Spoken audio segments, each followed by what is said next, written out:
Menghasilkan bayi. Susah loh Mbak bikinnya Bayi Mbak. jabang alet. Kok bisa sih ya? Harus tiba-tiba? ijab, harus itu. Oh iya. Belum kalau salah pasangan ya kan. Angel. Wah, ini. Mbak Mila itu sebagai penari generasi milenial, milenial sampai merah. Banyak gambar Riki. Iya. Gambar Riki. Yang Sama, seksi itu, sama. Aku juga pernah ikut seksi tapi nggak di situ. oh ora seksi. Konsumsi, Seksual. seksi konsumsi. Soalnya potongannya kotak.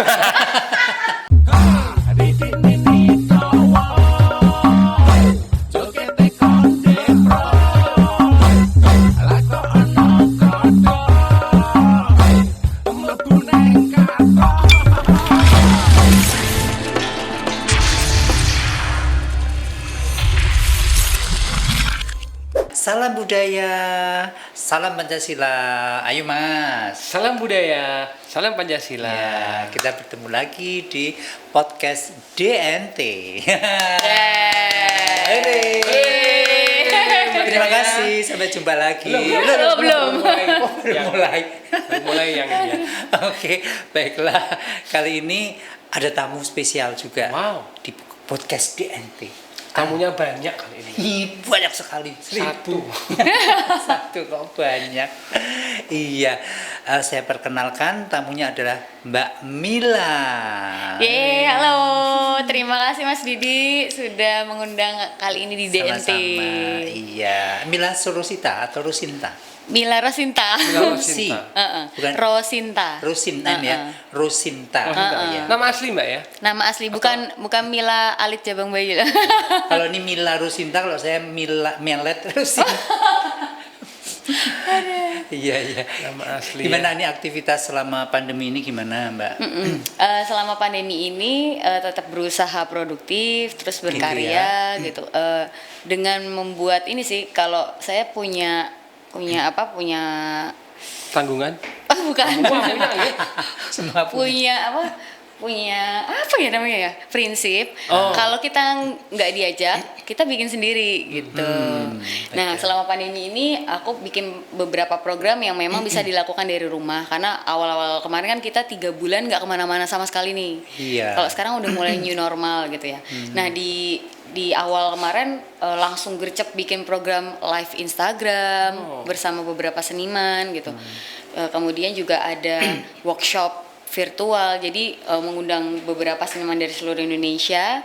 Kemarin ada 10 seniman yang dengan berbagai jenis macam tari, terus bikin. Jadi seminggu sekali ada workshop virtual itu tadi, dan lumayan sih setiap workshop gitu ada yang 10, ada yang 15 gitu. Pesertanya. Banyak. Jadi ya lumayan lah untuk membuat kita tetap hidup, untuk tetap bisa berpikir dan berkarya gitu. Iya. Terus bikin pentas virtual juga gitu ya. Memang walaupun kalau misalnya ini kan pentas kan enak, ada tepuk tangan atau mungkin ada respon kritik, tapi kalau di virtual tuh kayak flat banget Mas. Sepi ya. Kayak di heeh. kuburan. Besok ini loh beli keyboardnya kayak Mbak Elsu tuh loh Mbak. Gimana? Kan ada tepuk tangannya itu. Oh iya, pinter. Lumayan. Atau ngajak Mas Alit tepuk tangan, wih, kencang. Mila. Kurang rame ngobong-ngomong. Iya. Mbak Mila, ini mungkin perlu dikenalkan ke pemirsa mungkin yang belum paham Mbak Mila itu siapa gitu kan. Mbak Mila itu penari ya, beliau penari. Kalau saya pencopet kadang-kadang. Coba Mbak Mila ceritakan, Mbak Mila juga punya sanggar. Jadi kenapa yang Didik mengundang Mbak Mila, karena yang Didik menganggap Mbak Mila itu sebagai penari generasi milenial. Milenial sampai merah. Banyak gambar Riki. Iya. Gambar Riki. Dan cukup eksis dan dia maju terus. Nah, itu yang perlu diceritakan Mbak Mila, monggo. Halo teman-teman semua, perkenalkan nama saya Mila Rosinta Toto Atmojo. Saya lahir di Jakarta 15 Mei 1989, bukan 2020 ya Mas. Selamat ulang tahun. Kemarin. Nah, kemudian besar di Jakarta, kemudian pindah ke sini ketika SMA. Oh, SMA. Waktu itu Tahun SMA. berapa itu? Tahun 2007 gitu. Oh, oke. 2007 kemudian tapi memang dari kecil, dari umur 7 tahun ibu bapak selalu mensupport untuk bisa belajar apapun, dari bahasa Prancis, berenang, kemudian taekwondo, kemudian piano, drum, dan lain-lain gitu. Jadi memang dulu saya anaknya nggak bisa diem. Hangabei ya. Hangabei, KB disanggupi. Belajar semua, tapi akhirnya ada satu dunia yang bikin aku jatuh cinta ternyata gitu. Jadi ternyata di dunia tari waktu itu waktu kecil pertama kali mencari tradisi apa sih yang ekspresif gitu. Nah, akhirnya dapat masukan untuk belajar tari Bali waktu itu. Bersama Bu Dayu yang sekarang jadi pedanda dan tidak bisa mengajar lagi. Saya dari 7 tahun hingga SMP kelas 3 itu memperdalam tari Bali di Jakarta bersama Bu Dayu. Ya. Bu Dayu siapa ya? Bukan di tempatnya Pak Kompiang ya? Bukan, Bu Dayu tapi juga di Taman Mini. Jadi ada di 2 tempat gitu. Nah, tarian yang saya pelajari sekitar ada 20 tarian tari Bali. Nah, dan di situ dari SD emang tipenya suka sosialisasi, Mas. Jadi kalau ada anak-anak yang ngumpul cuma main, yuk nari yuk, tak ajari gitu. Kayak tiba-tiba nari. Enggak lah. Tapi kelihatan dari tingkah lakunya itu dergil. Apa namanya? Dergil. Apa itu, Mas? Pecicilan. Iya. Tak kira itu jelas itu. Iya. Pecicilan jempalitan. Iya. Kalau orang Jawa bilang dergil. Tapi orang dergil kan kreatif. Amin. Nah, emang nggak bisa diem, terus suka kalau ayo yuk bikin apa gitu, yuk patungan gitu. Nah, bener gak? Ramalanku penerawanganku. Karena Mbak Mila itu adalah masa lalunya Pak Didi. Pecicilannya 2 kali lipat. Maaf loh Mas Didi. Nah, ya udah sering ngajak orang nari, terus kemudian dipercaya jadi ketua sanggar seni di SD dan SMP juga. Jadi kalau berarti SMP jiwa kepemimpinan sudah ada. Alhamdulillahnya seperti jadi senang kalau teman-teman tuh nari terus berkegiatan gitu. Dan walaupun ada duit nggak ada duit, kita patungan atau misalnya minta orang tua gitu. Cuma sekolah ya. Minta orang tua untuk patungan bikin tari. Nah, SMA ke Jogja. Saya belajar budaya Jogja yang sangat berbeda dengan Jakarta, Mas, tentang apa namanya unggah-ungguh dan lain-lain. Tapi kebetulan dari kecil saya diajarin itu oleh ibu bapak. Nah, di SMA juga akhirnya saya belajar pop dance, kayak modern dance. Kalau orang Indonesia kan taunya mau modern dance, cheerleader, terus belajar. Akhirnya waktu itu ada audisi penari berangkat ke Jepang, Mas, 1 tahun sebelumnya. Itu SMA? SMA. Saya ikut audisi, terus akhirnya pendalaman di Bu Retno, Retno yang Jakarta, pencipta Retno Asri. Pencipta betul. Ya salah betul. Ya. Lanjut. Saya memperdalam tarian di keraton, belajar tarian Retno Asri gitu. Nah, kemudian setahun dan alhamdulillahnya lulus lolos ke Jepang dan di situ ketemu sama seniman Indonesia, Mas. Ukuran panggungnya 5x8 tapi ramenya minta ampun. Jadi orang Jepang belajar tari Jawa, tari Bali. Nah, di situ saya tertampar, Mas. Yang nampar siapa itu? Yang nggak kelihatan. KDRT loh ya. KDRT. Tertamparnya, ya Allah ternyata orang luar aja se-excited itu dengan budaya kita gitu. Terus itu di kota apa? Tokyo? Di Tokyo. Terus se-excited itu terus ya alhamdulillah saya disupport ibu saya, tapi teman-teman saya tuh nggak ada yang mau belajar tari tradisi gitu. Nah, di situ akhirnya tertampar, wah saya harus bikin tempat kayak gini nih, gimana caranya tempat itu eksis di kalangan anak muda gitu, tapi harus punya strategi biar anak-anak muda mau belajar tradisi lagi. Ya udah akhirnya memperdalam, ya waktu itu SMA tuh alhamdulillah dapat beberapa kesempatan ke beberapa kota, jadi dibayar nari jalan-jalan.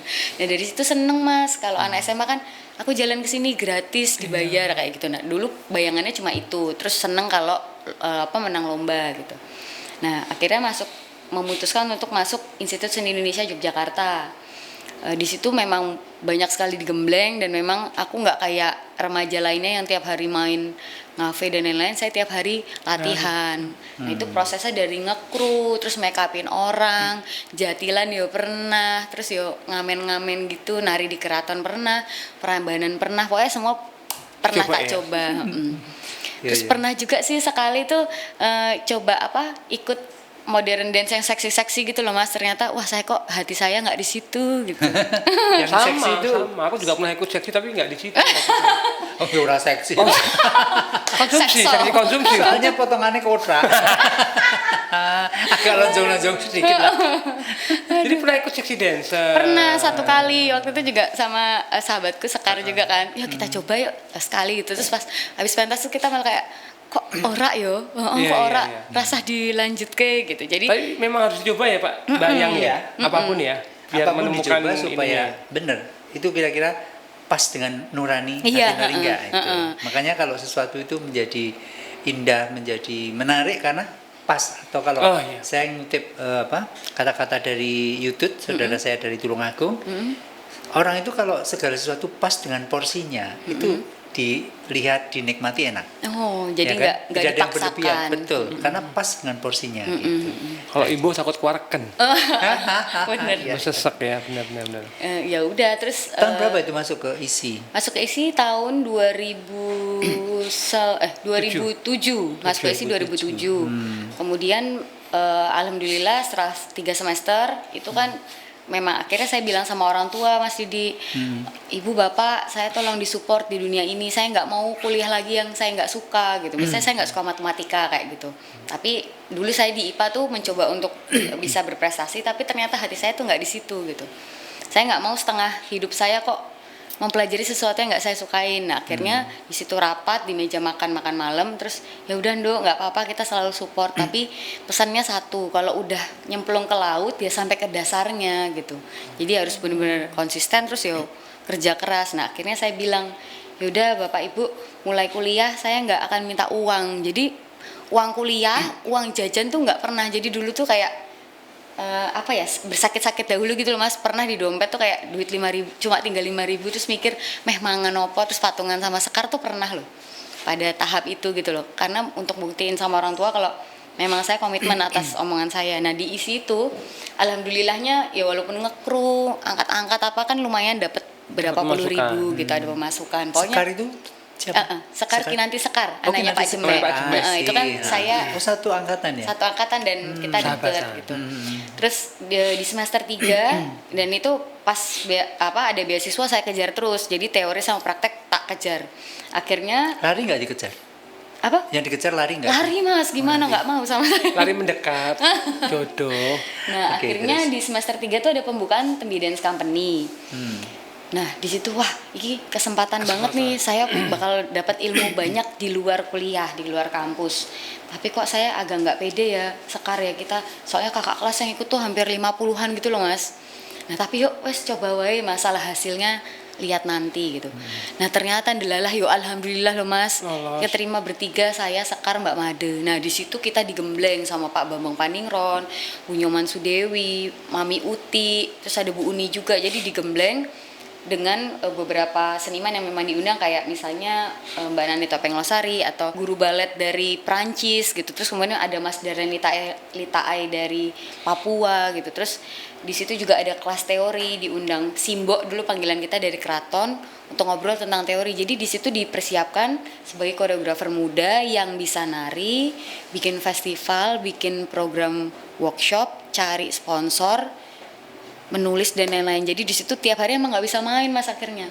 Pulang kuliah langsung latihan atau langsung bikin apa.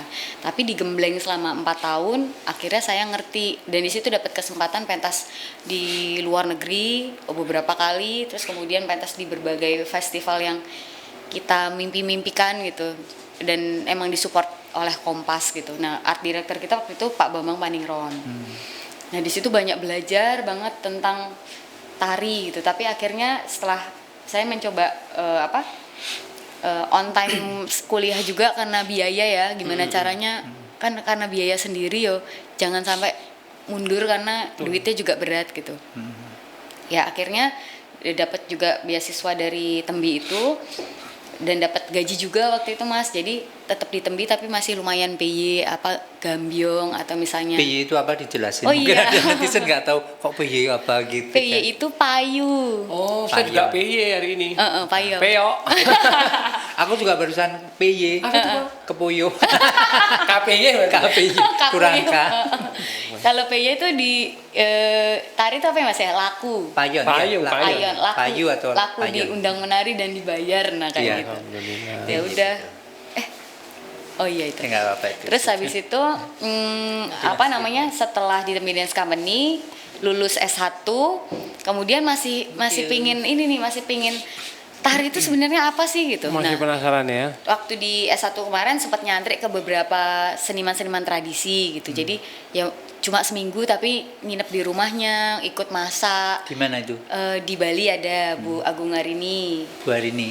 Terus ada satu lagi Mbah Prapto misalnya kayak gitu. Solo. Jadi emang nggak lama, tapi yang bingung juga kadang nggak diajarin nari tapi diajarin, ayo kowe nyuci, ayo kowe ngangkat ember sini ke sana gitu, ayo kowe nari bebas di alam gitu. Jadi apa ya, bukan teknik aja yang diajarin tapi tentang kehidupan yang aku kadang pulang dari nyantri itu, ini yang diajarin sebenarnya apa ya, tapi akhirnya 5 tahun kemudian aku oh itu toh yang diajarin gitu. Jadi guru tari itu tidak hanya teknik aja yang diajarin tapi tentang kedalaman itu tadi yang aku rasainnya 5 tahun setelahnya. Ini Mbak Prapto ngajarin apa toh gitu, oh setelah 5 tahun aku refleksi lagi, oh ini toh yang diajarin, bisa kayak gitu.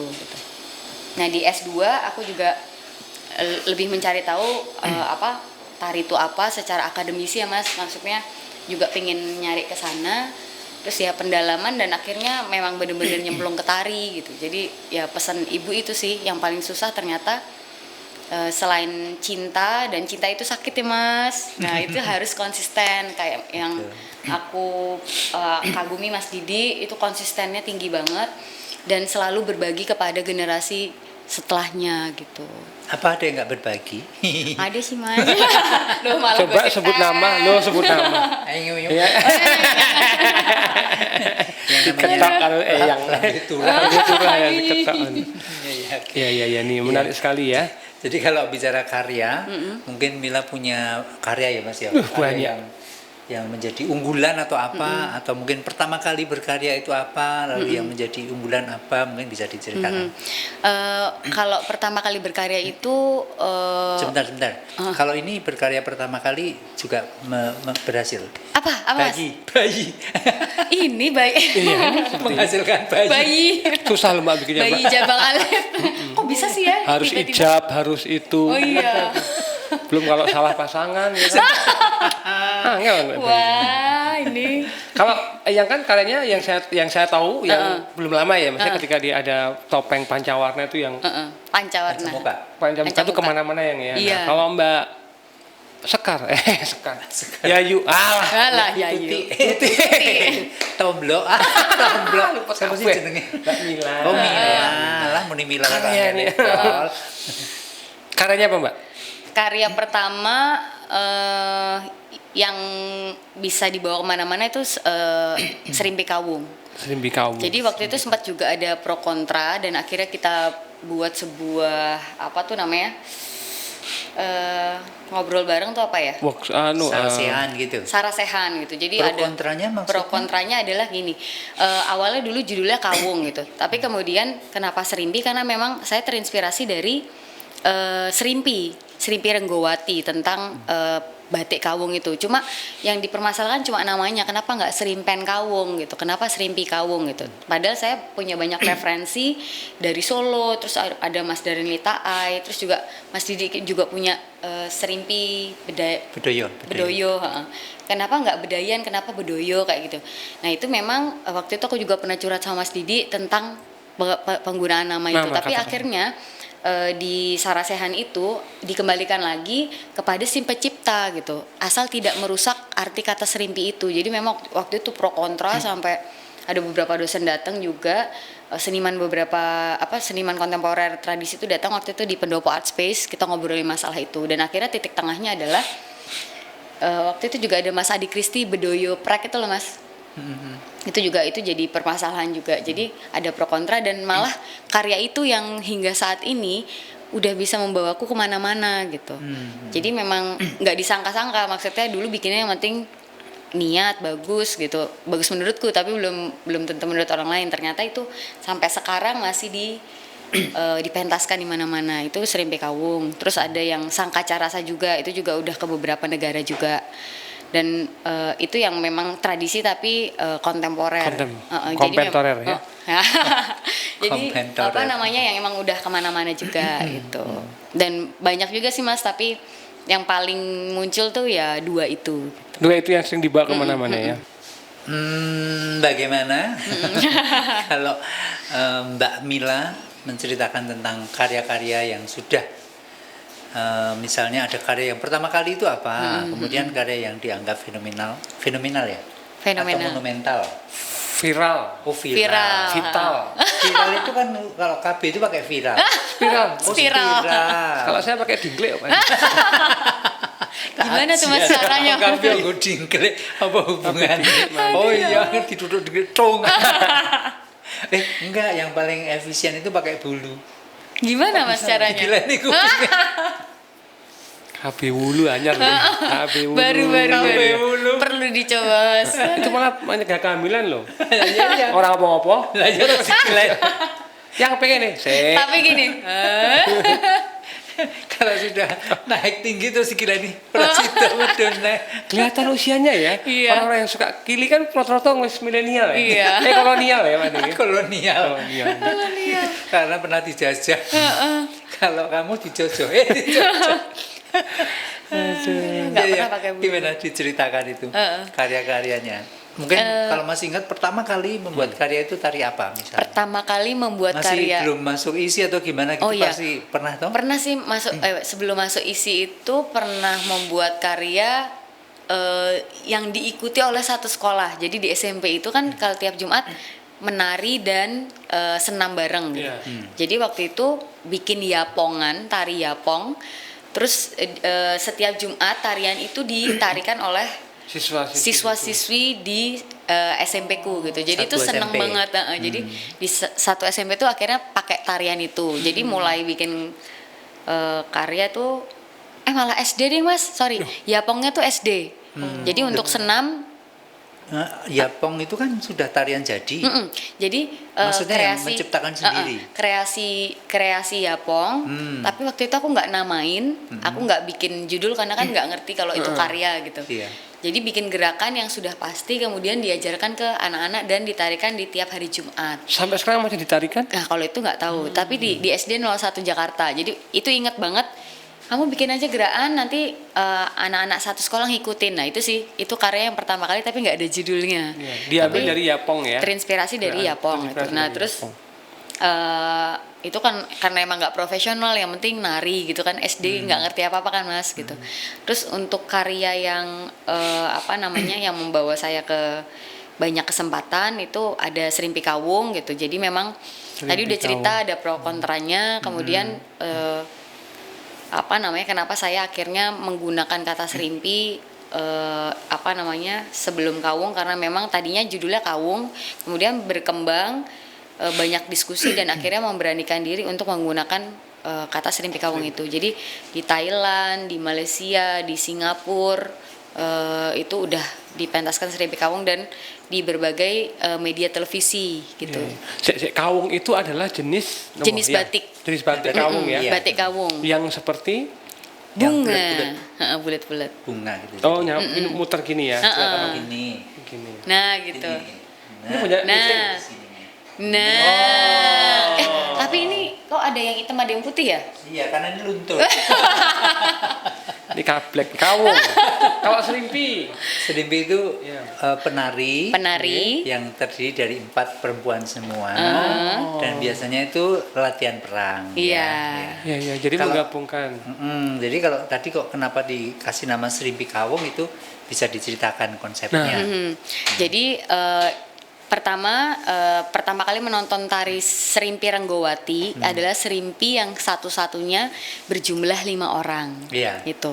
Kemudian dari situ aku melihat bahwa ada hitam putih, ada keseimbangan, ada peperangan, berjumlah 5 orang gitu. Dan di situ dari 4 unsur, sebenarnya ada 5 unsur sih. Yang satu ini nggak masuk ke dalam si kawungnya itu. Dan akhirnya dari 4 ini saya lihat setelah menonton beberapa kali karya saya itu memiliki makna tersebut, dan ada memang beberapa pola lantai yang terinspirasi dari Serimpi Renggawati itu. Tapi memang di Serimpi Renggawati kan nggak pakai kain panjang membentang yang diikat-ikat gitu loh Mas. Itu 2009 berjalan, kemudian melihat itu dan akhirnya memutuskan untuk menggunakan kalimat itu gitu. Tapi memang kemarin ya kenapa nggak serimpen gitu. Terus saya memperlihatkan ada beberapa contoh seniman senior kayak Serimpi Serimpet punyanya Sahita, kemudian Mas Darlen Serimpi Sapulidi gitu. Bahkan secara pemaknaannya tuh tidak mirip dengan Serimpi, tapi bisa mengadaptasi dari nama Serimpi itu. Jadi waktu itu pro kontranya itu sebenarnya gitu. Karena memang waktu yang membuat tari Bedoyo kan juga begitu. Salah satu konsultan saya almarhum Bu Yudo juga menyampaikan kalau Bedoyo itu kan sudah punya pakem, patokan. Jadi rakit-rakitnya itu kan dalam posisi pola lantainya kan sudah pasti. Lalu gendingnya, pengiring itu juga harus sudah pasti. Mulai dari maju gending, kemudian ada latihan ketawang dan sebagainya itu sudah ada patokan Pasti, itu. Ya. Jadi kalau mau memakai nama Bedoyo itu jangan dihilangkan kan begitu. Tapi kalau misalnya hanya idenya dari Bedoyo, pakailah kata-kata Bedayan. Nggak apa-apa. Kalau ide Bedayan. Konsepnya ngambil konsep Bedoyo, tapi tidak pakem mengikuti pakem yang sudah ada, itu pakai kalimat atau kata-kata Bedayan. Bedayan atau mungkin sama Bedoyo. dengan Serimpi. Karena itu hanya idenya dari Serimpi, tapi tidak persis mengikuti pola lantai atau strukturnya yang dalam Serimpi. Itu Serimpen. Serimpen. Itu hanya istilah sebenarnya. Iya, istilah penggunaan nama itu. Ya kemarin akhirnya maksudnya kenapa Mas Adi kok pakai Bedoyo, Prek, terus Sahita juga misalnya pakai Serimpi Serimpet gitu. Tapi memang mungkin tidak dipermasalahkan gitu. Kok yondelalah pas aku gitu loh Mas, dong nggak. Jadi malah nggak apa-apa. Saya senang kalau ada kritik dan saran dan pasti aku terima gitu. Ya kita harus bisa menyaring kalau Mas, maksudnya yang benar yang mana, yang enggak yang mana ya. Intinya pokoknya terus mengkristalkan karya sih, kayak misalnya karyanya Mas Didi yang Canda Dwi Muka itu ya. Dwi Muka itu kan pasti juga ada mengalami perubahan nggak sih Mas? Selama dari pertama kali berkarya? Pasti proses ya? kan. Proses. Jadi untuk mengkristal itu perlu adanya perubahan sama waktu ya Mas ya. Gitu. Jadi memang ya aku terbuka dengan hal-hal yang memang masukan positif gitu. Untuk mempercantik karya tadi berarti Mbak. Untuk mengkristal sih sebenarnya. Mengkristal. Karena kalau menurut saya seni kan, sebuah seni itu kan kebebasan ya. Jadi kalau misalnya sudah mandek ya wes selesai. Oh iya. Kalau saya gitu. Jadi kalau saya sebagai seniman atau koreografer, karya itu bisa berubah sampai kapanpun. Iya. Iya benar. Sesuai zaman juga ya Mas ya. Apalagi yang berubah yang menciptakan. Iya. Kalau orang lain yang berubah? Iya, itu nanti kaitannya dengan hak cipta. Oh iya benar. Betul. Tapi iya sih, aku juga punya pengalaman tentang hak cipta itu sendiri Mas. Jadi memang karena dulu saya nggak dong apa-apa, saya tuh cuma kok tiap karya misalnya prosesnya lama, hasilnya biayanya juga nggak murah gitu. Kok cuma dipentaskan sekali apa 2 kali gitu. Kenapa sih aku nggak mendokumentasikan, apalagi saya tipe yang hard disknya tiba-tiba rusak gitu Mas. Berarti kan perlu menyimpan di email atau di apa. Akhirnya saya menggunakan waktu itu media YouTube di tahun 2008 atau 2009. Nah waktu itu banyak cercaan juga, karyanya wes sampai mau dimasukin YouTube kok sosokan kayak gitu. 2009 itu orang belum pada main YouTube, tapi aku udah main YouTube. Nah di situ yang udah itu. Oh yang udah juga ya? Loh yang tuh main YouTube sebelum ada YouTube ya? Oh iya ya Allah. Karena pertama kali yang kenal tuh Kang Tup. Tahun berapa itu Mas Kang Tup? Sebelum ada YouTube. Loh, yang tuh bikin gudeg yang milenial juga. Gudeg YouTube itu. Aduh ya Allah. Netizen waktu itu emang lebih los Mbak ya.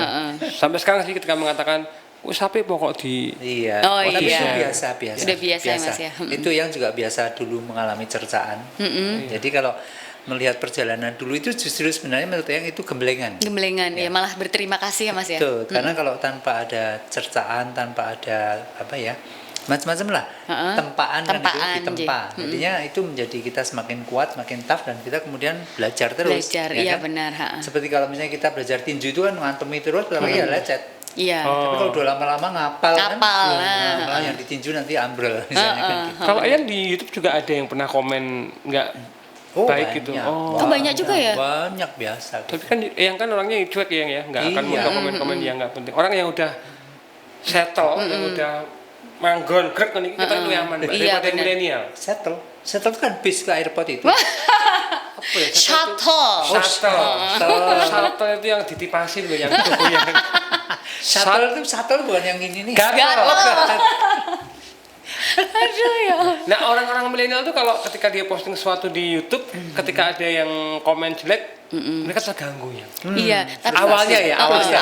frustasi. Tapi memang waktu itu mungkin masih kuliah semester berapa itu ya? Semester 4 ya. Jadi kan masih Iya. labil gitu loh, Mas. Apalagi milenial kan apa dikit kepikiran, iya, gitu. Makanya aku belajar dari yang Didi, dari para senior itu malah gimana caranya nggak apa-apa ada yang memberikan cercaan tuh, malah kita menep aja tapi do it melakukan sesuatu. Iya. Itu Duit. duit Uang. do it Oh, do duit. it. Merek sepatu ya. Iya. Iya. Akhirnya 2009 masukin YouTube. Tadi pertanyaan apa sih, kok lali malah ya? Ini apa Masalah masukin royalti. YouTube? Oh ya, masukin masukin YouTube, terus ternyata malah seneng. Mungkin di lingkungan memberikan reaksi, ada yang negatif, ada yang positif. Tapi ternyata di luar pulau ataupun pulau-pulau yang nggak punya referensi tari, itu akhirnya malah viewernya banyak karena mereka nggak punya referensi.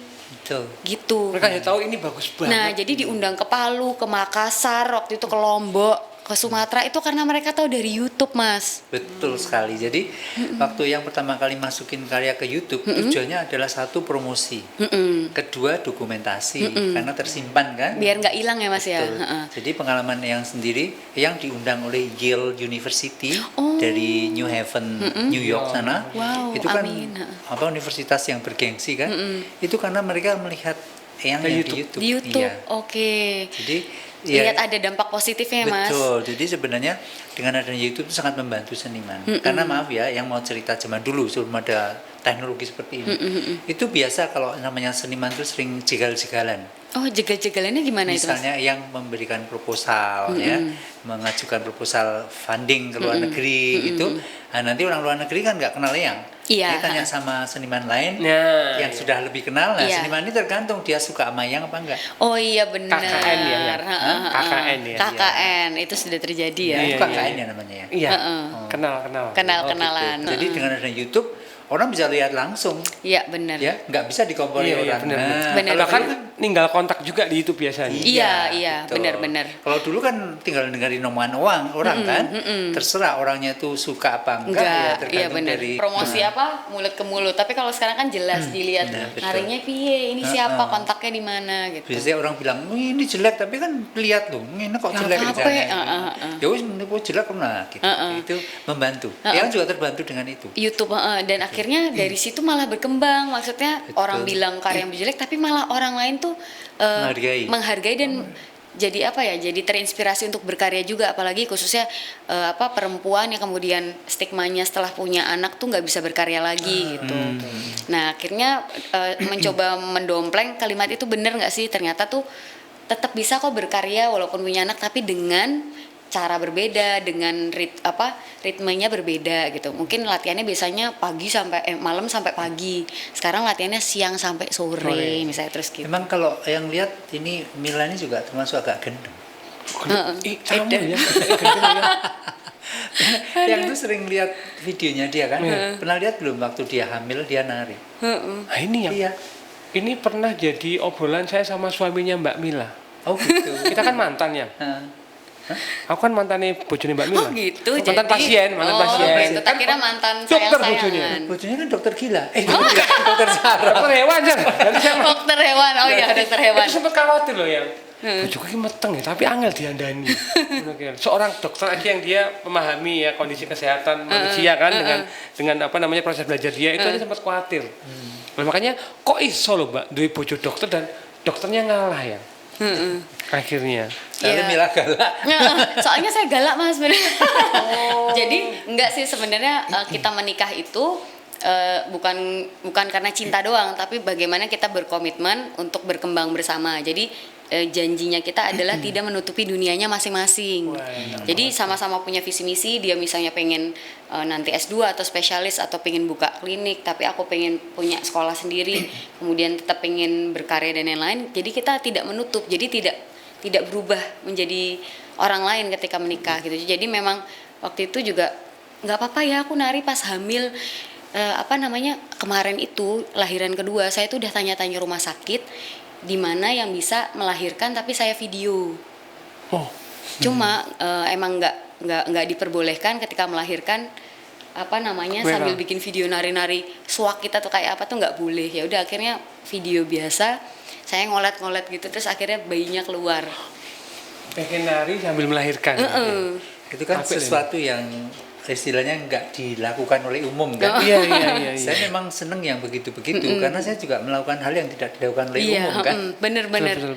Tapi selama itu kalau menurut saya itu istilahnya itu kan merupakan ekspresi personal ya. Itu kan sah-sah aja nggak ada hukumnya ya. Iya benar. Kan belum ada bukunya nih hamil tidak boleh ngulet-ngulet kan bener. Melahirkan nggak boleh ngulet-ngulet kan nggak ada. Bener. Hamil tidak boleh masukkan lagi. Apa itu yang bayinya?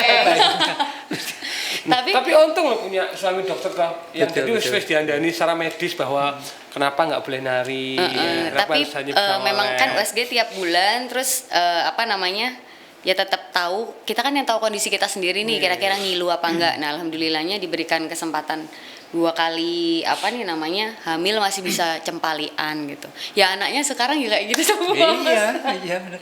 Karena apa yang yang terpikirkan yang atau dibatin oleh ibu itu kan akan nurun ke anaknya. Berpengaruh. Aku dibatin apa ibu? Kan amit-amit jabang. Oh iya, matune kayak gini. Ya. Tapi ngobrolin YouTube tadi kan ada dari segi positifnya nih Mas. Nah ternyata aku juga punya pengalaman negatifnya gitu. Jadi memang dulu polos. Negatif. Ada negatifnya. Jadi kalau positif kan diperiksakan dokter hamil. Dokter hamil kandungan yang negatif. Gara-gara ulu tadi loh ya. Jadi negatif dia ini. Jadi negatif. Enak tapi nggak jadi. Nah itu tuh dulu nggak ngerti kalau ngupload tuh jangan full gitu. Dulu kan polos yang penting masukin gitu kan gitu. Nah sekarang ternyata dampaknya mungkin musiknya dipakai full atau tariannya dipakai full dengan diganti judul berbeda tapi tariannya plek sama gitu. Nah itu Mas Didi tuh pernah nggak sih ngalamin kayak gitu bahwa itu tuh sebuah karya tuh punya hak cipta gitu. Nah itu diceritain dong Mas pernah nggak punya pengalaman kayak gitu? Pernah. Jadi mungkin sekarang Mila ingatkan ada Ramayana Prambanan yang kayak opera itu. Nah itu kan yang mengawali yang nggak ada yang tahu kan? Nggak ada. Ya. Musiknya dulu Mas Budi, kemudian koreografer yang dibantu ada Mas Agung, ada Mas Antel kalau nggak salah ya, kemudian untuk ada Mas Satrio, lalu sutradaranya Mas Bondan, Nusantara waktu itu. Nah itu pertama kali Mas Budi itu membuat garapan pakai model opera itu, jadi pakai tembang dia punya. Sebenarnya kan kita punya opera Jawa Tolangan Biang. Nah itu ide saya dari situ. Kemudian terinspirasi dari muncul itu yang udah dipentaskan beberapa kali. Nah saya upload full di mana di YouTube. Full juga Mas. Full berapa menit itu yang? Itu 3 episode itu. 3 episode itu lebih ya? sekitar 1 jam lebih ya. Kemudian satu saat yang lihat di YouTube juga ada SMA dari mana, Jawa atau gimana, itu menggunakan musik yang itu Prambanan yang plek sama. Karyanya tapi agak beda gitu agak beda, tapi plek urutannya musiknya pakai itu jan plek. Terus waduh kalau gini caranya repot. Nah yang kan belum ngerti gimana aturan mainnya dengan YouTube. Langsung yang 2 episode tak delete. Belum ini ya. Padahal viewernya udah lumayan ya Mas ya. Iya, nah itu gitu-gitu kan karena kita keterbatasan, ketidaktahuan. Sama seperti mungkin waktu yang itu kan ngisi YouTube ada dari tahun 2006 atau 2008. Malah 2006 Jenje. 2000 berapa ya Mas? 6 ya atau 2008? 2007. Wah, saya masuk kuliah. Saya masih SD.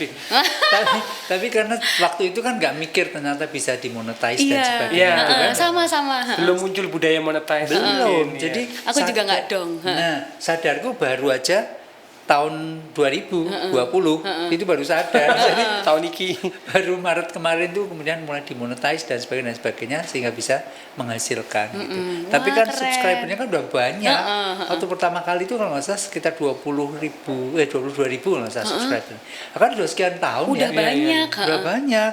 Sudah ada yang masuk iklan dan sebagainya. Kemudian yang paling mendongkrak itu waktu Latri itu. Iya, kemarin Itu aku lari itu langsung dalam 2 langsung hari, ya masuk ampun. 57 berapa Iya, subscriber. betul. Nah, saya juga Mas Didi. Jadi memang viewernya banyak dan dulu nggak ngerti monetize dan ternyata sekarang semakin agak sulit kan ini untuk Iya, banyak dapat aturan-aturan monetize. tambahan, Aturannya iya. lebih ketat dibanding dulu gitu. Jadi kayak Betul. nyesel banget sih nggak gaptek gitu loh Mas gitu. Iya, Dan akhirnya sekarang ini sih memang banyak banget kasus-kasus di YouTube misalnya kayak Serimpi Kawung. Tuh SMA mana, kuliah mana semua pakai itu. Padahal judulnya Serimpi Kawung tapi kainnya parang kayak gitu. Iya, Terus betul. jadi diubah-ubah musiknya dipakai plug. Nah, di situ memang sudah saya daftarkan hak cipta nih Mas. Ternyata tuh hak cipta per satu tarian tuh kalau aku membiayai satu tarian tuh setahun 500.000 Mas ternyata. Oh gitu. Terus Nah, makanya Banyak berlaku. agak berat juga kan ini sebenarnya buat seniman gitu. Apalagi kalau 500 kali 3 1,5 per tahun gitu buat aku oh, bayarnya per tahun? per tahun. Oh, nggak sekali bayar? Nggak sekali bayar. Oh, kalau yang proses punya aku kok sekali bayar? Oh iya ya. Iya. Apa mungkin menang tua Pak ya? Itu gimana Mas? Kasih ini dong Mas, mungkin juga teman-teman seniman nih Iya, benar. butuh banget di Oh, daftarin mungkin hak juga cipta. mungkin perlu dari Haki ya. Dari Haki mungkin perlu membuat apa sosialisasi Sosialisasi. lagi, Yes. menjelaskan ke masyarakat. Karena saya dulu Ke ngalami seniman ya Mas ya. keseniman khususnya. Karya seni itu kan memang banyak belum dihakikan ya. Karena mungkin males repotnya atau mahal dan sebagainya. Kalau yang saya buat saya sudah ada 10 haki, itu kok hanya bayar sekali kalau nggak salah 2 juta berapa tarifnya. Dan itu berlaku sampai 70 nanti tahun. 70 tahun. Iya. Oke. Padahal yang udah 94 tahun. Oh. Dan yang nggak ada keterangan di situ ditulis nggak kalau setiap tahun harus diperpanjang gitu? Iya. Ditulis. Ditulis. Di anunya. Oh, Untuk berarti mendapatkan nomor hak ciptanya itu loh Mas ya. gitu ya. Untuk memperpanjang. Jadi akhirnya yang tahun ini belum saya perpanjang sih Gitu karena ya. kan lagi pandemi nih ya. Jadi kita butuh ini kalau teman-teman pengen komen ngasih tahu sesuatu tentang hak cipta tadi Haki. Iya. Nah, kalau ada yang tahu detailnya boleh di komen. Nanti kalau pas nonton Iya, boleh, komen boleh kita iso ngobrol bareng. Iya, Karena tentang seniman hak cipta. rata-rata bukan nggak bisa, bukan nggak mau karena nggak punya waktu gitu ya. Iya. Satu nggak punya waktu dan juga mungkin ya Bukan untuk hak ranahnya. cipta. Betul. Dan mungkin memang banyak yang masih buta hukum ya. Iya, Karena kita benar. memang harus belajar juga. Masalahnya Jadi, di Indonesia kan hukum hak cipta itu kan juga masih yang bisa diberlakukan adalah musik. Musik ya. Paling Sudah gampang itu jalan. musik, Nah, iya, jelas. Kalau tari itu kan rumit banget. Rumit, ya. benar. Iya. Kalau musik tuh bisa diidentifikasi melalui jenis nada. Jenis nada. Oh, lagu ini mesti lagunya ini nih rata-rata nah gitu. Kalau Walaupun ada yang mengcover atau menjiplak itu terus cuma diganti nadanya, tinggal Dikit, kita Mbak dimasukin ke nada yang lain. Itu bisa. Ah itu nggak tahu. Tapi kan saya mengakali kan seperti makanya banyak sekali lagu-lagu yang mirip. Nadanya ya. Mirip nadanya itu. Tapi juga yang aku baca di hak cipta itu kalau 100% baru dia bisa kena danda. Tapi kalau misalnya 80% yang Aman. beda 20% aman Mas. Jadi Itu apa, tari agak ya? tari. Jadi agak bingung juga nih ya gimana menghak ciptakannya. Ya, betul. Tapi akhirnya dari musik ternyata. Nah, kalau Eyang ini, Eyang pernah nggak tariannya digunakan oleh orang lain ataupun musiknya full, terus akhirnya diupload di YouTube, atau Instagram. terus apa reaksi Eyang ketika itu ke penjiplaknya itu mungkin ya? Nah, yang Penjiplak. terkejut. Heeh. Terus tidur. Lindur ya, lindur ya. Lindur. Jadi memang ada beberapa kan yang mendapat inspirasi dari Eyang itu terus meniru tarian Dwi Muka itu. Dwi Muka. Dan kalau nggak salah itu di Jepang itu dia menang. So, mahasiswa atau apa saya nggak tahu menang dalam sebuah kompetisi gitu. Karena Eyang nggak mengikuti. Cuman kemudian Eyang juga berpikir kalau misalnya itu mau saya tuntut, kalau yang namanya tuntut menuntut itu kan kaitannya dengan nanti persidangan. Iya, benar. Nah nanti harus bayar lawyer. Ini, alah buang-buang duit. Bener. Iya kan? Bener, Nanti bener. kalau yang dituntut itu orang miskin nggak punya duit, apa ya kasihan. tega, bener nggak? Nah jadi kan dilema masih. Sehingga Akhirnya- yang ya udah tak lepas saja karena yang Tapi diajak ngomong gitu nggak, Mas? yang itu enggak Karena bahasa nggak Jepang ya kenal. yang ya. Oh, nggak kenal. Orang Indonesia. Oh, orang Indonesia ya? Mahasiswa Oh. Indonesia yang lagi di Jepang gitu loh.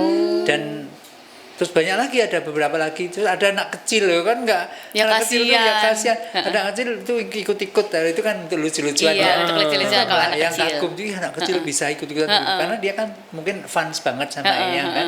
Jadi kadang-kadang begini, mereka itu meniru Eyang tuh karena mereka mengagumi Terinspirasi. atau iya, sangat-sangat jadi penggemar kan, terus terinspirasi dia ikut-ikutan, kepengen seperti saya gitu, masa gitu dituntut. Iya sih, kan? benar, Emang benar. Eyang nggak punya hati. Ya, kemarin digoreng ya hatinya ya. Oh, tinggal separuh ya.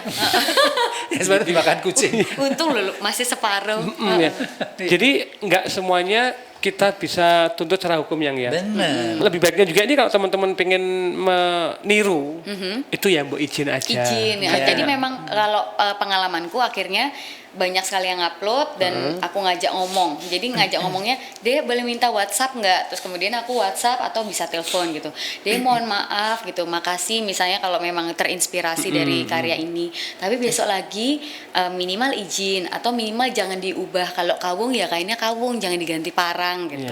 Atau lebih baik kamu bisa datang ke Jogja latihan langsung sama kita, Iya, latihan langsung betul, sama betul. saya. Mau ditariin asal ditulis kredit title karya siapa itu kita seneng kok, Nah, tapi itu- dilakukannya tidak dengan diubah gitu misalnya. Berarti jadi tarian parang serimpi ya, bukan kawung serimpi ya, kan di ini kan. Jadi di memang motif. kain. nomor satu harus izin ya Mas ya. Izin. Terus kedua jangan lupa sertakan siapa penciptanya, dari pemusiknya, pencipta Betul. tarinya. Jadi jangan lupakan lah gitu. Terus ketiga apalagi nih tips-tipsnya kira-kira nih Mas Didi? Ya mungkin itu sudah cukup ya. Kalau paling tidak itu menuliskan ketiga cukup. siapa pemusiknya, itu kan cukup banget. Iya. Dan juga itu mungkin yang sudah mengawali ya. Saya masih ingat Ega Robot temennya yang dari Bandung ya. Itu kan yang setiap kali menggunakan musik dia pasti tak tulis. Dia yang biasanya begitu. Kalau menggunakan musik orang ya yang tulis. Harus ditulis, tak tulis iya, benar. kreditnya itu kan bentuk penghargaan ya. Betul, Itu betul, kan udah betul, cukup. Mungkin kalau harus bayar royalti belum bisa, Belum bisa. tapi paling tidak itu kan Menuliskan bener. Jadi memang di YouTube kalau untuk musik-musik luar negeri kita pakai 3 menit aja langsung set di Bennett itu Take down. maksudnya di tag enggak di take down sih Mas, di Bennett. Jadi videonya ada tapi nggak ada Hilang. musiknya. Jadi kayak Oh, iya. jadi tidak bersuara. Tapi kalau yang perlu kita pelajari ada bagaimana sih musik di karya tari itu bisa juga jadi hak cipta, itu juga jadi PR kita bersama sebagai seniman. iya. Ya, kemudian satu lagi yang marak itu juga perlu diperhatikan untuk para netizen atau YouTuber ya. Oh iya. Ya, kalau kalian akan mengupload video-video dari teman-teman seniman seni pertunjukan, itu juga izin. Itu merupakan etika sayang Iya. ya. Jadi jangan asal upload aja, sedangkan kalian YouTuber dapat duit dari uploadan yang Dan kalian nggak itu. izin ya Mas, Nggak jadi izin kita kan langsung shock akan gimana Mas? itu menyolong, menyolong. Curi. Oh, curi. Orang mau ke toilet aja. Curi hati. Bisa ngitek nggak, Mas? Kenteng. Meeting ya. Meeting. Orang ke toilet saya minta izin ya. Nah. Apalagi ngambil karya toh. Iya. Nah, izinlah kamu. Wahai. Izinkanlah ku kecup. Aku dilawas-lawas sampai begini. Izinkanlah ku Lagu klasik kecup gundul. Padahal dengan kalian izin tuh saya yakin kok seniman-seniman pasti akan memberi izin. Iya, Minimal pastilah. ono beberapa syarat lah. Paling enggak kan kalian mendapatkan hasil dari mencuri itu. Oh, sorry. Ingat, barang siapa menikmati hasil curian, Itu penjahat tidak halal itu namanya. Jadi Nah, pokoknya siapapun yang ngupload karya orang itu harus izin dulu ya. Betul. Tapi sebenarnya memang hukum di negara kita kan belum seperti di luar. Kalau di luar lihat pertunjukan di gedung itu kan nggak boleh kita merekam dengan handphone atau dengan video atau Iya. apapun. Foto pun nggak boleh. Memang ada peraturan itu kalau di luar negeri ya, pengalaman yang ya. Di Eropa di mana-mana yang udah keliling 5 benua itu begitu biasanya. Tapi kalau di Indonesia kan belum Bebas. seketat itu. Iya, sekarang mungkin sudah ada ya di beberapa gedung pertunjukan tidak boleh foto maupun video. Tapi kalau misalnya pertunjukan di umum, ayo Iya, open space. Nah, itu kan gimana melarangnya? Iya, Betul, karena susah ini sih. budaya baru ketika gadget masuk, orang jadi ingin mendokumentasikan apapun. iya. Iya, nggak ada niat apapun, tahu-tahu diambil terus apik itu diupload. Ya, tapi Awalnya mungkin awalnya. sebenarnya kalau itu bukan menjadi sebuah usaha komersial, nggak apa ya. Nggak apa-apa. Misalnya YouTube-nya nggak monetize, Enggak apa-apa. Tapi kalau memang seorang YouTuber kan memang cari duitnya jadi dari YouTuber. Atau Iya, share ke benar. grup WhatsApp, aku baru nonton Dik tawak nari lho. Nanti malah Nah, itu nggak apa-apa. mangan beleng. Wah, jadilah ya yang ya. Mangan bayi. Pengsan. Iya. Iya. Semua ada aturannya lah. Betul ya. Kayak namanya seni itu kan belajar etika, tata krama ya. Nah, itu yang harus diingat sayang ya. Namanya kita berkesenian itu olah rasa. Jadi duwe rasa apa ora? Iya, benar. Iya. Nah, dan Mbak Mila ini ternyata nggak cuma membawa nama sendiri ya. Ternyata beliau juga punya sekolah. Oh iya betul. Namanya betul. Sekolah Negeri Mila Rosinta. Sekolah negeri. Ya Allah. Amin gitu loh Mbak. Amin. Siapa tahu sekolah negeri tari kan. Namanya bukan sekolah negeri sayang. Apa sayang? Apa yang sayang? Oh. Kan yang namanya yang. Sayang itu diambil belakangnya kan Iya. yang gitu. Ternyata. Ternyata Wah. Buyut. Sanggar Mila Art Dance. Dance. Bisa nggak kamu Mas gini? Dance ngeplok mic. Oh, Sanggar Mila Art Dance. Iya betul. Ini boleh diceritakan Mbak, kenapa akhirnya bikin sanggar, kegiatannya apa aja, pendapatannya berapa, bayar pajak berapa? Kompleks banget pertanyaanku ya.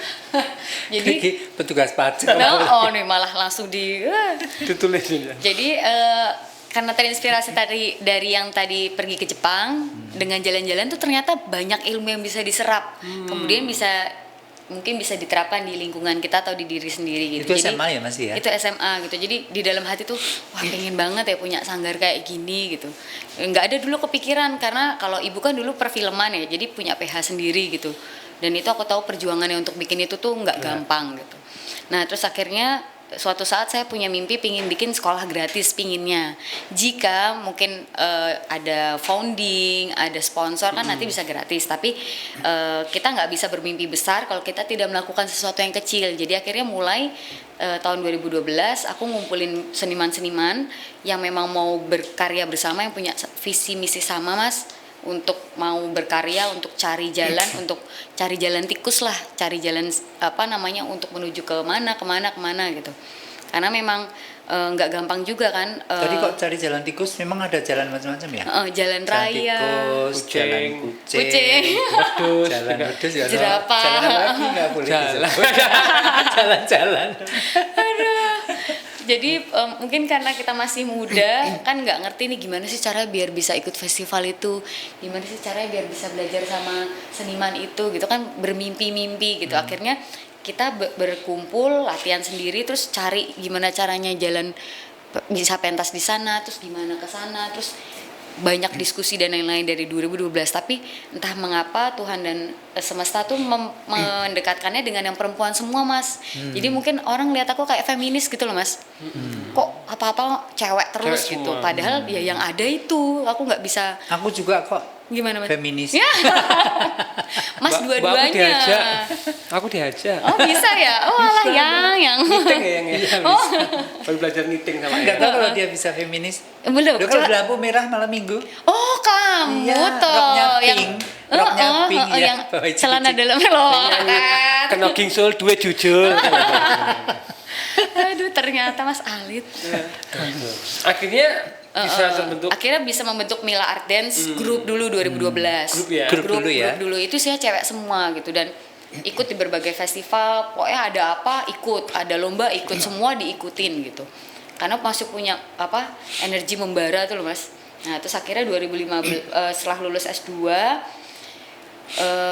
waktu itu bikin sebuah karya set spesifik refleksi rupa jiwa. Waktu itu juga nekat banget sih Mas, bikin proposal sendiri, lagi bikin tesis, terus ke Jakarta muter-muter ke berbagai perusahaan. Alhamdulillah ngumpul 80 juta Mas. Wih, sponsor.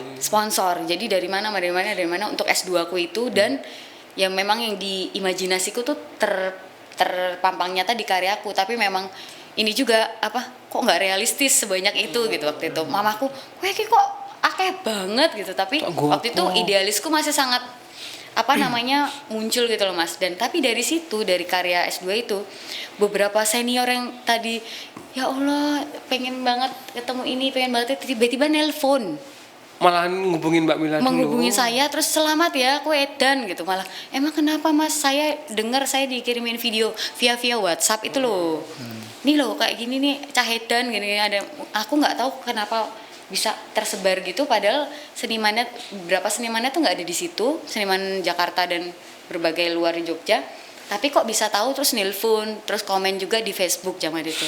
Dari situ baru mulai terbuka koneksi lagi. Nah, akhirnya nekat di 2015 sharing dengan Pak Bambang Paningron, terus teman-teman Sekar dan lain-lain, nekat akhirnya bikin Mila Art Dance School.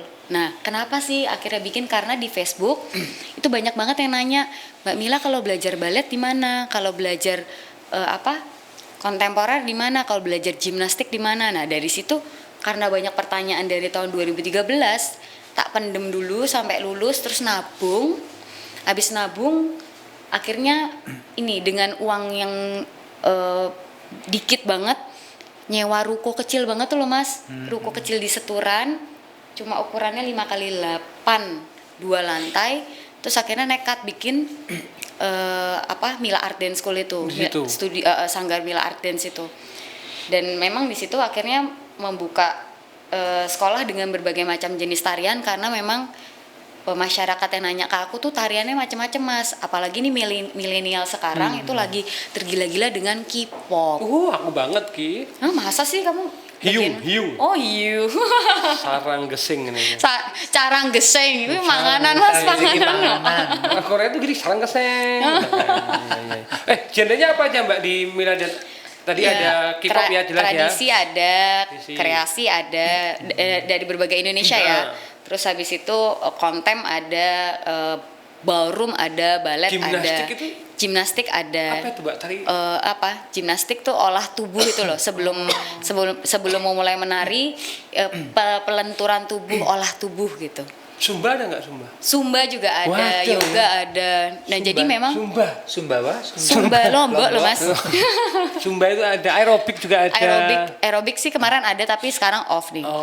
Nah ya udah, nekat bikin 2015 sekaligus bikin festival kecil-kecilan waktu itu. Nah, alhamdulillahnya langsung direspon oleh masyarakat, mungkin karena dengan berbagai macam jenis tarian itu tadi.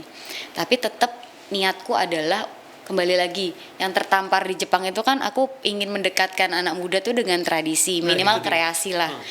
Nah, di dalam situ biarkan mereka masuk dulu dengan jenis tarian yang mereka suka, kemudian kenalkan dengan yang kita punya.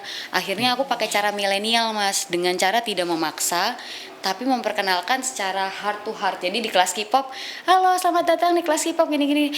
Udah tahu belum ada kelas kreasi nih kayak gini loh, gini. Yuk coba yuk trial gitu. Jadi ngajarin ngiting, nyempurit apa itu juga kadang nyuri-nyuri di kelas K-pop gitu. Di K-pop tuh nggak ada ngiting ya? Nggak ada. Adanya kiting. Jadi memang ya harus punya treatment khusus di era milenial ini Mas. Nah ini mungkin cara anak milenial untuk memperkenalkan seperti yang Mila lakukan. Kalau yang dulu lakukan, masyarakat itu atau anak-anak itu kan nggak semua itu paham gamelan. Oh iya. Ya kan? Jadi tahun 80 yang buat sanggar itu kemudian yang mulai membuat tarian itu yang iringannya musik dangdut. Oh, karena dulu ini dangdut ngehits ya? Musik-musik diatonis dari Klaus Wonderlich, lalu musik-musik macam-macam gitu ya. The Sound of Music dari gitu-gitu. Nah, sehingga yang mengajak anak-anak yang tidak familiar dengan gamelan itu kemudian mau ikut sanggar. Oh, berarti ini dulu musik yang hits. Betul, caranya sama kan? Iya benar-benar. benar-benar. Menarik dulu setelah nanti masuk. Mau tidak mau diajari yang gamelan mau kan? Mau. Akhirnya tertarik ya. Nah, iya itulah itu sebenarnya benar. triknya benar yang dilakukan Mila itu dengan yang dulu yang lakukan. Jadi sebelum yang lahir dulu itu tekan yang sebelum lahir sebelum yang lahir gimana sih? sebelum Eyang selapan. Merangkak dulu. Ngongkong dulu. Ngongkong. Oh, jadi sama ya antara Eyang dan ternyata Mbak. sama dengan Formula yang sama ketika mengenalkan tari tradisi. Iya. Padahal kita nggak pernah berbicara ya masalah itu. Nggak pernah ngobrol masalah ini loh. Oh, seumuran? Iya. Mudah sekali Eyang ya. Kan Eyang milenial. Milenial, ya. Sampai bikin latih viewernya banyak banget ya Allah. Itu. Karena ketika Eyang dibikin latih ya, ini yang lain langsung wah wis. Udah sing tidak tertandingi nomor satu. Bongkok wis medun ki wis ya. Oh kamu itu jahat banget sih Mas, kok bongkok sih Mas? Pokoknya sing segalanya sebetulnya rasa pipi Mbak. Mbok aneh lah. Mbok aneh bener. Tapi kebanggaan juga untuk yang pemilik tali latih ya, sekaligus penikmat latih. Ini ada seorang, tadi kata Mbak Mila, ada seorang senior yang dia masih peduli sama yang milenial. Aku juga seneng seorang maestro, seorang guru kami semua, yang kita boen tadi itu akhirnya tetap mengikuti budaya milenial gitu. Jadi ini adalah salah satu cara Mas Didi untuk tetap dekat dengan generasi kita, tapi juga tetap mengingatkan bahwa ini loh ada tradisi kita, ada topeng ini, ada karakter ini. Jadi kita tuh kaya sebenarnya Mas Didi ya. Jadi memang itulah yang selalu saya lakukan. Kalau ada orang yang kemudian nggak seneng, kita rangkul. Iya, ya benar kan? sih. Saya rangkul Mas Diantel ya. Dilempar ya Mas Pring. Kamu nek ngerangkul juga tangannya blonjo. Belanja. Belanja tuh gimana? Iya. Biasa belanja itu gini ya. Oh Nah, itu gitu. gini loh. Oh. Aku rasa lah yang terkenal. Aduh, nggak nyampe Mas. Nggak nyampe. Dulu kan itu pertama kali dengan bapak dong. Ada keren itu. Iya. Kalau itu pertama kali munculnya nggak ngerti spontan di panggung. Kalau ngelawak dengan bapaknya Mas Alit kan, nanti kan di sebelah sini. Nanti tiba-tiba ini kok kenapa tangan sendiri gitu. Walah lucu. Aku lihat tari genre komedi itu baru beliau. Pertama kali ya dulu waktu beliau. Kan udah banyak berkembang. Tapi memang dulu mungkin TV di TVRI sih. Aku pertama kali lihat Mas Didi itu di TVRI, terus lucu, terus nggak ada yang lain lah nggak ada yang sama dengan karakternya Mas Didi. Jadi dari kecil tuh di otakku tuh ya Mas Didi begitu gitu. Jadi udah punya karakter sendiri. Gitu ya, sih. Nanti mungkin suatu saat saya mengundang Mbak Tuti ini Towok ya untuk kita ngajak ngobrol. Oh iya boleh. Karena itu yang embrionya tari Nini Towok kan dari situ. Nah nanti kan bisa kita berbincang supaya para netizen juga paham. Iya. Seperti ini loh, yang nanti suatu saat kepingin menampilkan juga apa itu dolanan Nini Towok yang asli. Itu boleh itu Mas. Iya, supaya nanti para generasi milenial tahu. Jadi kalau kalian nonton film Nini Towong, jangan yang dilihat itu cuma yang medeni hantu aja ya. Bener. Kan nggak ngerti cerita yang dulu zaman dolanan anak-anak seperti apa kan mereka nggak tahu. Nggak tahu, iya benar. Padahal tidak hanya untuk takut-takutan itu, ada hal-hal yang bisa bermanfaat dari dolanan Nini Towong itu. Salah satunya mungkin yang bisa saya sampaikan bahwa tradisi Nini Towong atau cowongan kalau di daerah Banyumas itu untuk upacara memanggil hujan. Nah, itu kan harus disampaikan juga kan. Jadi image-nya yang disimpan oleh anak-anak milenial, jangan Nini Towong identik dengan hantu. Ya benar banget. Nah, harus ada hal-hal yang ternyata supaya mereka bijak. Iya, tapi aku setuju sama Mas Didi gitu. Ini kan kita ngomongin millennials dan apa nih satu lagi? Dan kolonial. Dan budayanya. Oke. Nah, kebetulan mungkin kita punya pemahaman itu karena media yang hadir kepada kita setiap hari itu memperlihatkan bahwa Nini Towong itu adalah hantu gitu. Nah, perlunya sekali seniman-seniman membuat sebuah sebuah podcast seperti ini itu adalah bagaimana kita menyampaikan dulu tuh seperti apa sih pemaknaannya tuh punya banyak cara gitu. Nah, milenial nih butuh konten-konten kayak gini. Betul, Mas. Jadi nggak melulu tentang konten pelakor, konten bunuh diri gitu. Itu kan yang negatif terus. Nah, kita tuh butuh sesuatu yang akhirnya membuat konten yang membuat kita cinta budaya kita. Bener. Nah, dengan caranya seperti bikin podcast ini atau kolaborasi gitu. Itu aku senang banget caranya Mas Didi untuk membuat sebuah media baru bagi milenial karena kalau nggak ada ini nanti misalnya Mas Didi misalnya gimana gitu, akhirnya ada rekaman ini sehingga sampai kapanpun mau nanti saya akhirnya udah nggak ada di dunia ini juga akan tahu bahwa Nini Towong tuh ini gitu. Betul, jadi memang itu penting perlu ada media karena ini. saya yakin masyarakat umum pun jarang yang tahu Nini Towong itu seperti apa kan. Karena nggak ada yang ngasih tahu ya. Iya benar. Tahu. Kecuali mereka yang mungkin tinggal di Jawa dan umurnya sudah umur yang sudah tua-tua pasti. Sepuh, Iya. Nah ini kenapa akhirnya milenial memilih sesuatu yang lebih gampang dinikmati ketika yang tradisi sudah mulai tidak ada wadah. Yes. Nah ini budaya masuk nih Mbak, Nah, yang gampang dinikmati dan gampang famous. Yes, dan Nah. aku melakukan penelitian gitu sebagai milenial. Aku milenial apa enggak ya? Aku pertengahan kali ya.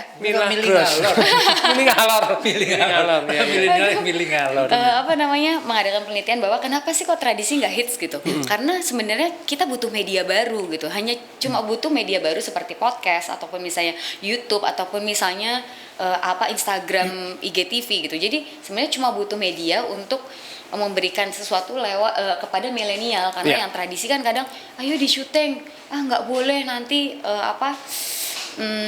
aku tuh nggak bisa, padahal sebenarnya dia bertahun-tahun di tarian tradisi itu yang memang expertnya, takut salah gitu ya. Itu sih sebenarnya adanya komunikasi yang putus antara para senior dengan junior gitu. Jadi sebenarnya cuma ada tali yang putus karena tidak ada media yang tepat. Bener. Gitu. Nah akhirnya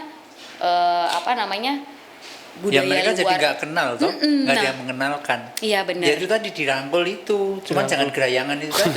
Ya. Tapi kalau dirangkul gerayangan itu kan efek sampingnya. Belanja.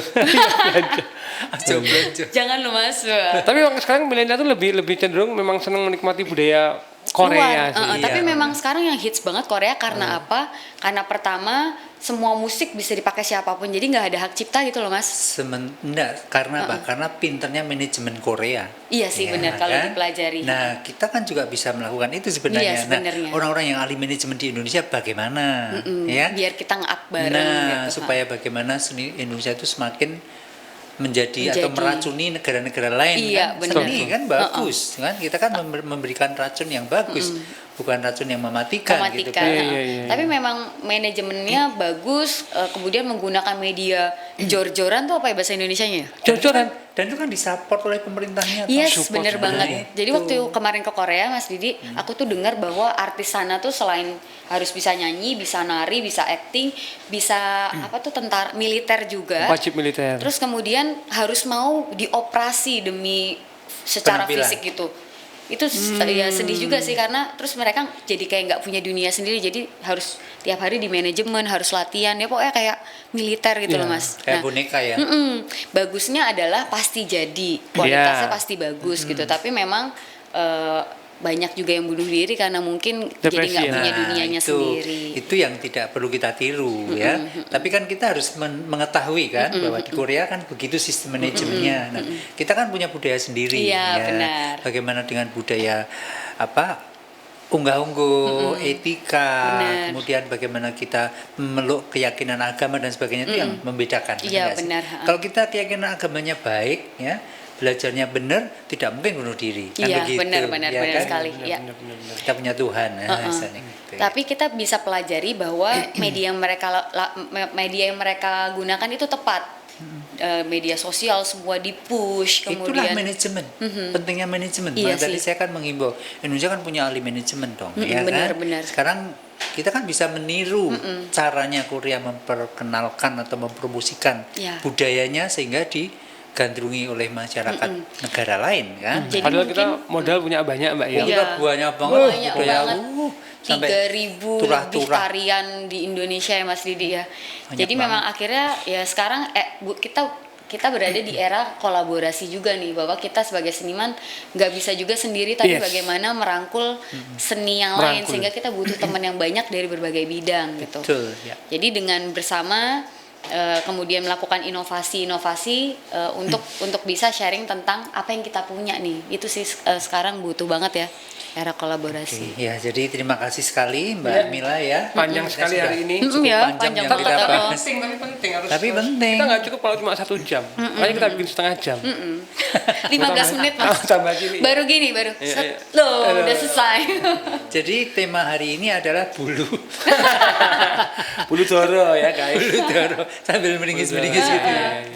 Jadi kembali ke generasi milenial, generasi muda, bahwa kalian belajar yang modern itu boleh, Boleh. sah-sah aja, akan tetapi jangan melupakan budaya kita sendiri yang tradisi, tidak harus menjadi pelaku, tapi mengenal, ya, karena dari kenal kemudian akan sayang, Sayang. betul Asik. nggak? Ya. Kenal maka tak sayang. Ya, Iya. kenal maka tak sayang. Jadi sekali lagi mudah-mudahan kedepannya kita akan tetap bangga sebagai bangsa Indonesia yang punya identitas khusus. Inilah identitas Indonesia. Setuju? Setuju. Iya.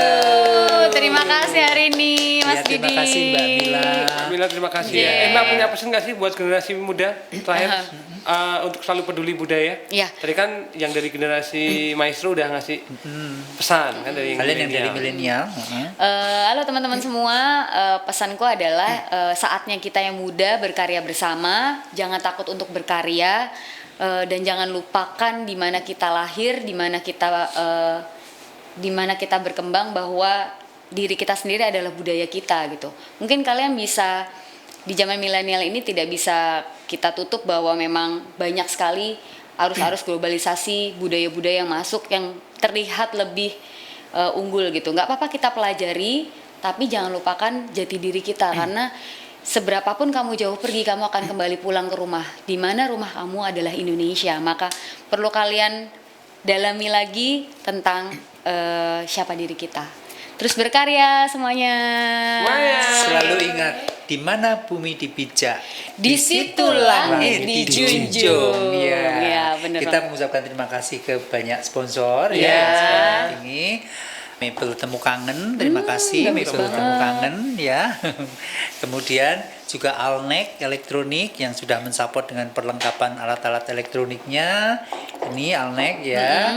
Kemudian juga dari Heuristik Oh ya, tadi kita makan Heuristik, ya. enak kita banget makan. Enak toh. sarapannya pokoknya. Tuh, dan itu harganya terjangkau loh Oh iya? untuk mahasiswa, harus nyoba. Iya, tadi aku udah nyoba. Kayak besok harus pesen ya Mas kita ya. Gado-gadonya.